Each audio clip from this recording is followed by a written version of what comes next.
Nagkaroon nga ng kaguluhan sa pamimigay ng fuel subsidy sa mga taxi driver nitong Sabado. Naganap po ito sa LTO Central Office habang ikalawang araw ng distribusyon ng ayuda. Ang reklamo ng ilang driver, magulong pila at maraming sumisingit. Ayon pa sa kanila, may ilang pinapupunta sa unahan na nagdulot ng inis sa mga nakapila na.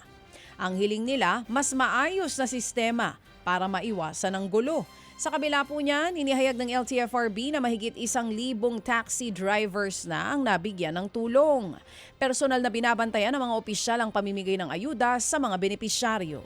Nagpasalamat naman po ang ilang grupo ng taxi drivers sa gobyerno sa kanilang natanggap na tulong.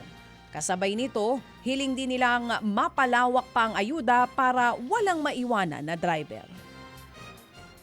Nanawagan naman po ang grupo ng motorcycle riders na ipasa ng batas para maging legal ang motorcycle taxis. Yan ay para maproteksyonan ang kanilang kabuhayan, lalo tumataas nga po ngayon ang presyo ng produktong petrolyo. Nagpasalamat po ang Motorcycle Taxi Community Philippines sa ayudang iniabot ng gobyerno sa kanilang hanay. Pero panandali ang solusyon lamang daw ito sa hamon na kinakaharap ng industriya sa ngayon. Halos 1 dekada na daw mula nung magsimula ang pag-aaral para gawing legal ito. Malaking tulong daw sana kung formal silang kikilalanin bilang parte ng gig economy para rin maproteksyonan ang karapatan at kapakanan ng gig workers. Pinalalawak na po ng Maynilad ang supply buffer ng kanilang tubig, lalo tumataas nga ang demand ngayong tag-init. Yan ay para manatiling stable ang supply ng tubig matapos mag-anunsyo ng El Nino Alert ang Pag-asa. Pinabibilis na rin daw ng Maynilad ang ilang proyektong infrastruktura. Kasama dito ang 200 million liter raw water reservoir sa La Mesa Compound at isang treated water reservoir sa Valenzuela. Pinalalakas din daw ang produksyon sa mga South System Plant para mabawasan ang pag-asa sa Angat Dam.